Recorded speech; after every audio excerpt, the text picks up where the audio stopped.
A gente vai conversar com uma das autoras dos ensaios de abordagem de psicologia que estão publicados na revista. O nome desse ensaio é A Fábula do Envelhecimento Homogêneo, uma história única sobre longevidade, que foi escrito pela Bianca Sartori Chagas, que é psicóloga e mestranda aqui da Universidade Federal de Santa Catarina. Bianca, obrigada por ter aceito esse convite, estar aqui conversando com a gente sobre o teu ensaio. Mas me fala inicialmente, me conta um pouquinho sobre você. Quem é você e como você chega na Universidade Federal de Santa Catarina? Sim, obrigada pelo convite, Grazi. Estou muito feliz de estar aqui também com toda essa proposta, né, que tu foi construindo ao longo da disciplina de estudos de gênero, que inclusive foi uma disciplina muito importante, né, para minha formação no mestrado. Mas, enfim, eu sou psicóloga, sou formada pela Universidade Federal de Santa Maria e me formei no final de 2024 e aí logo ingressei no mestrado, entrei no mestrado no ano passado, então agora eu estou no segundo ano do mestrado. Tô na área de psicologia social, na linha de representações sociais, faço parte do LACOS e sou orientada pela professora Ana Maria Justo. A minha pesquisa, ela articula envelhecimento em mulheres, representações sociais e estudos de gênero. Então, estou tentando fazer, né, nesse tempo que a gente tem durante o mestrado, todo esse recorte, né? E aí, atualmente, também, eu sou bolsista de pós-graduação no NET-UNAP, UFSC, que é a Universidade Aberta às Pessoas Idosas, dando um apoio na parte da equipe psicossocial ali da instituição. A Bianca, ela foi minha aluna, então, como ela comentou, da disciplina de estudos de gênero e psicologia, ali do programa de pós-graduação em psicologia. E a proposta, né, como dos outros ensaios também, surgiu a proposta da disciplina, foi exatamente a gente construir um ensaio ao final das abordagens relacionadas a estudos de gênero e também vinculado às produções científicas dos alunos, das alunas, durante aquele período, na verdade, durante o período, né, dos alunos dentro do programa de pós. Como é que surge o teu interesse sobre esse tema? Então, eu comecei a me vincular tanto com a área do envelhecimento como da psicologia social ainda na graduação. No início da graduação, ali pelo segundo semestre, eu me vinculei a um grupo de psicologia social, estudos de gênero e representações sociais também. E, paralelamente, assim, eu participava de alguns projetos de extensão que eram com pessoas idosas, e majoritariamente mulheres idosas, cuidadoras de outras pessoas idosas. E aí eu fui percebendo algumas questões, principalmente de contextos sociais, que atravessavam a experiência desse envelhecimento. Mas a temática, os projetos, eles estavam bastante centralizados na área da saúde. E onde eu me formei, a psicologia faz parte das ciências humanas, né? Que nem aqui na UFSC. Então, isso foi despertando, assim, o meu interesse de fazer essa interlocução do envelhecimento com a psicologia social. E aí fui tentando, assim, cavar buracos, né? Ao longo da graduação. Eu fiz estágio no hospital universitário, no setor de geriatria e cuidados paliativos. Então, ali eu tive bastante contato com essa área. E também eu fiz iniciação científica com mestrandas que pesquisaram sobre a temática. E aí, quando eu me formei, tive a possibilidade de ingressar no mestrado, eu pensei, não, agora eu vou articular tudo isso que tem me gerado essa curiosidade, enfim, e vou tentar fazer algo com isso na pesquisa. E aí, a partir daí que eu propus a pesquisa de mestrado, que é sobre as representações sociais das mulheres idosas em situação de vulnerabilidade social. É uma pesquisa que eu qualifiquei já no final do ano passado, e agora eu estou na fase de coleta dos dados. Parabéns! Ai, obrigada. Bianca, representações sociais. Vou ter que pedir para tu Vamos lá, explicar vamos pra lá. gente o que que isso significa. Aham.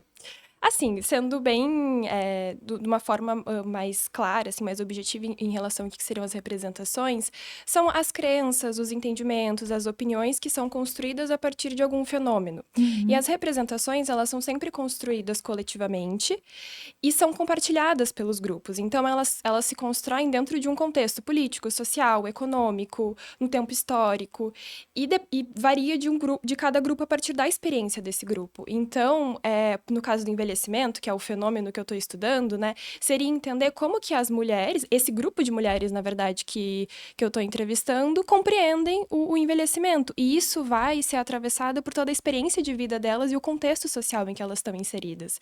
E acho que isso abre um espaço muito interessante para a gente pensar na complexidade que os fenômenos têm, né? Que eles não são uma massa homogênea, uma massa única, passíveis de serem mensurados, assim, eles vão ter uma singularidade muito específica de cada experiência e de cada corpo que vive aquele momento, né? No caso do envelhecimento.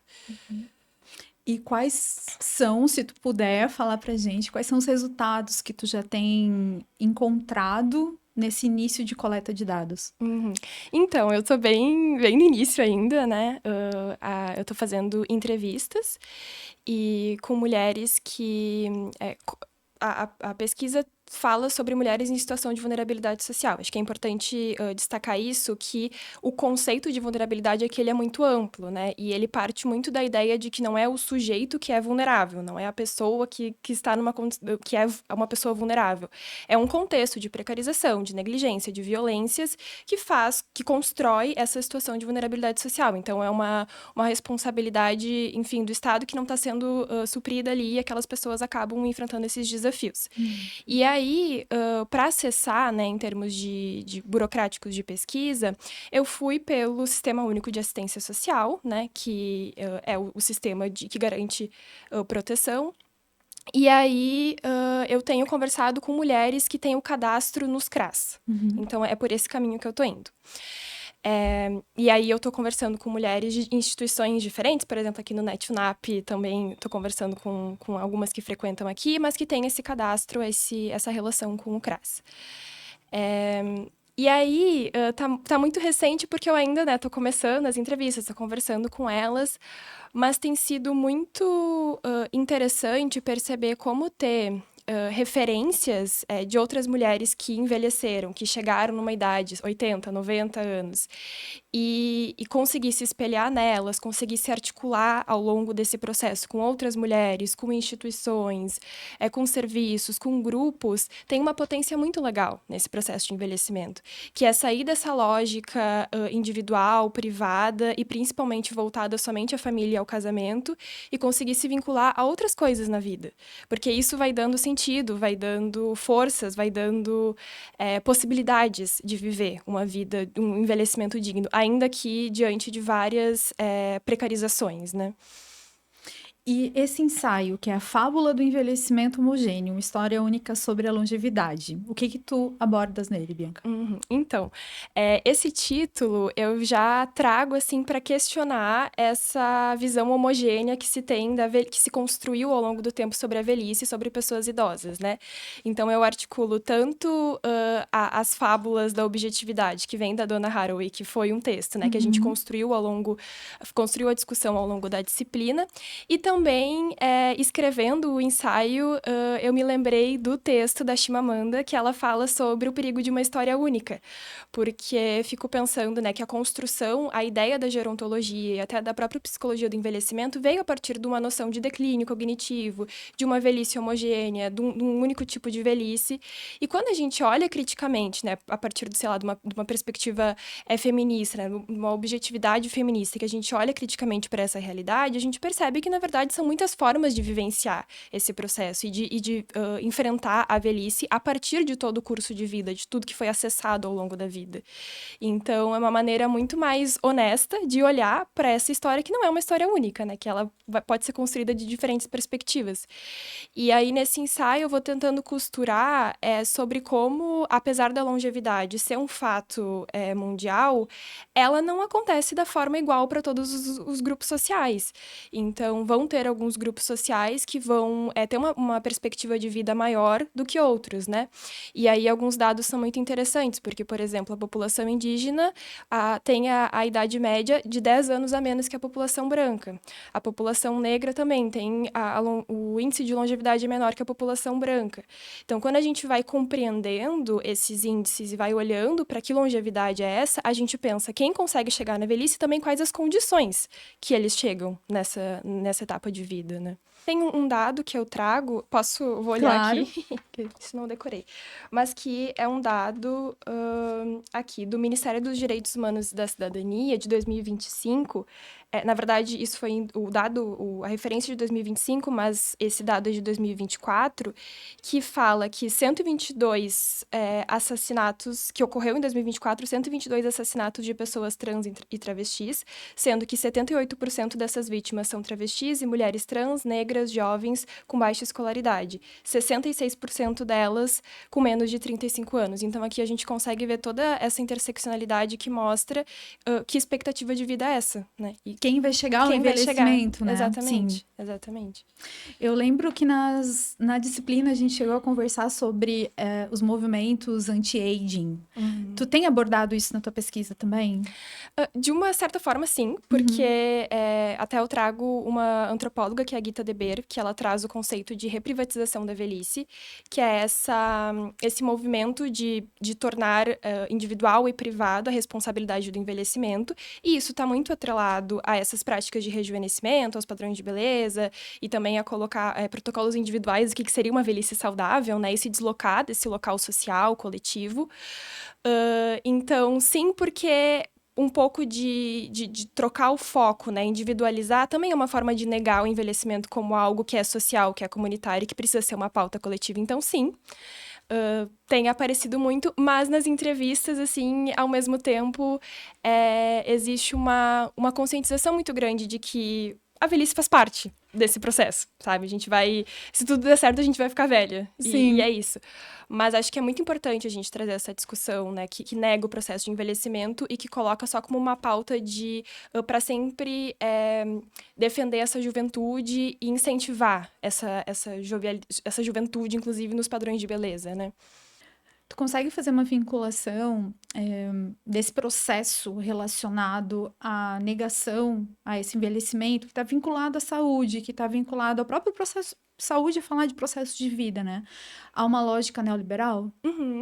Com certeza, sim, porque quando a gente tira essa responsabilidade de um local social e coloca, né, no sujeito que envelhece, a gente estimula essa prática neoliberal, inclusive de competitividade de qual velhice vai ser mais saudável, e até fico pensando, assim, nas condições de moradia, de cuidado, de lazer, de aposentadoria, tudo isso tem a ver com uma velhice digna, né? E quando a gente não organiza isso de uma forma coletiva social e torna isso responsabilidade do sujeito que envelhece, aquela máxima de se prepare para sua velhice de uma forma muito individual, a gente alimenta essa lógica neoliberal, né? E isso acaba sendo muito violento, né? Porque e a Gita Deber fala sobre isso, né? O envelhecimento é uma preocupação social, é uma demanda social, então a gente precisa olhar dessa forma, né? Construir políticas, enfim, políticas públicas que olhem para esse processo de uma forma coletiva. E aí, enfim, dá para pensar em várias questões, né? Agora eu fiquei pensando nessa questão do cuidado, que ainda é uma grande questão, né? No processo de envelhecimento. O autocuidado também, né? Se entender enquanto uma pessoa, um ser que merece também um cuidado, que muitas vezes a gente vê as mulheres deslocadas desse lugar, de não pensar no autocuidado, não pensar na sua autonomia, mas deslocar para pensar no cuidado do outro, né? E aí, esse processo de envelhecimento, tu percebe que traz também essa inquietação do autocuidado? Assim, eu fico pensando que as mulheres, elas são as que vivem por mais tempo, né? Existe mais mulheres idosas, mais velhas do que homens, por exemplo. Só que são as que vivem em piores condições. E são as que são mais responsáveis por cuidar da família, de outros idosos, dos filhos. Que existe uma pressão no sentido de autocuidado, no sentido estético do cuidado, mas ao mesmo tempo não existe uma disponibilidade do cuidado, de um auxílio nesse cuidado real, assim, da vida do que é preciso para envelhecer dignamente, né? Então, é até contraditório, né? Sim. Tu conseguiria estabelecer, assim, alguns fatores para esse envelhecimento digno?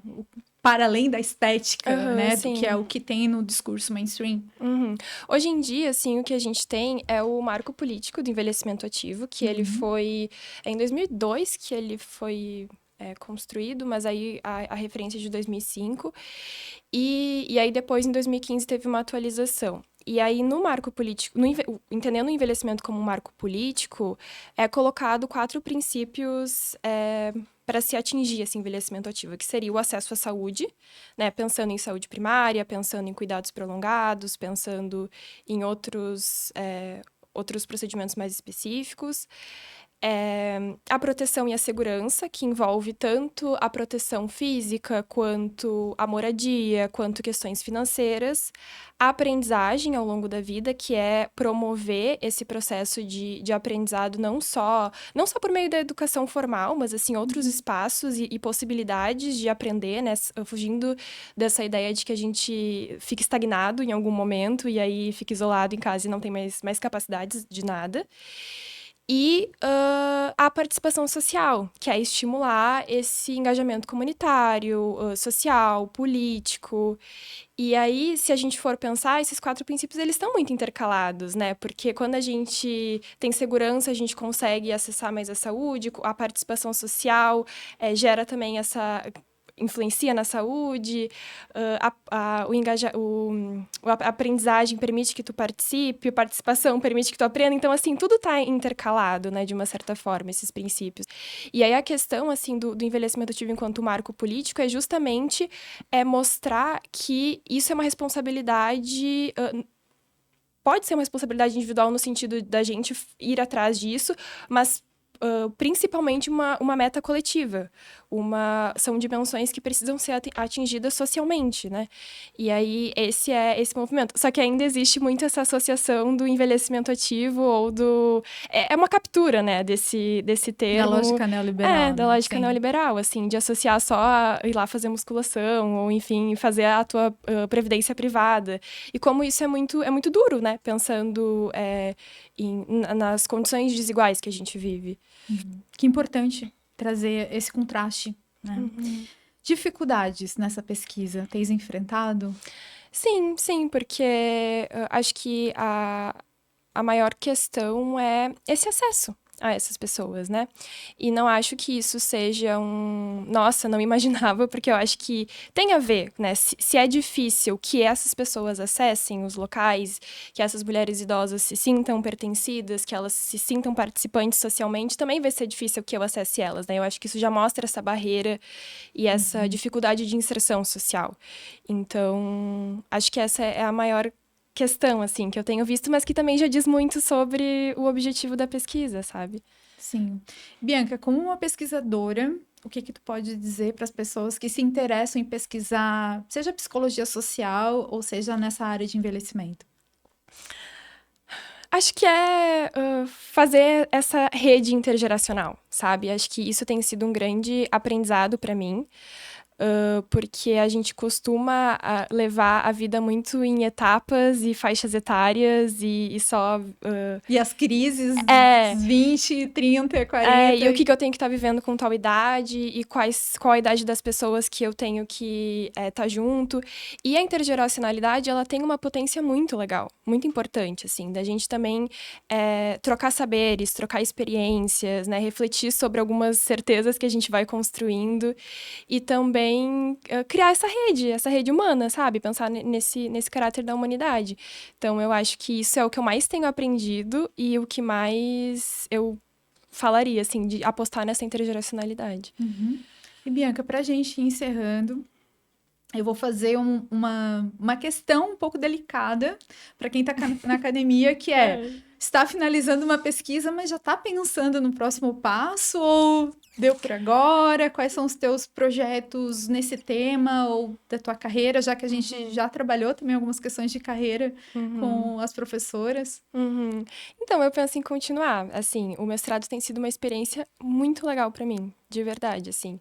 Eu encontrei pessoas que, nossa, me inspiraram muito, inclusive tu, né? A tua disciplina foi ótima, assim, e acho que todos esses espaços que eu fui circulando, assim, ao longo desse 1 ano e meio que eu tô no mestrado, me fizeram genuinamente sentir essa vontade de continuar, sabe? Não só pelo título, não só porque a gente pensa é importante isso, mas porque tem sido um espaço que tem me despertado curiosidade, que tem me despertado interesse e acho que afeto também, sabe? Então, sim, tenho vontade. Que bom, Bianca.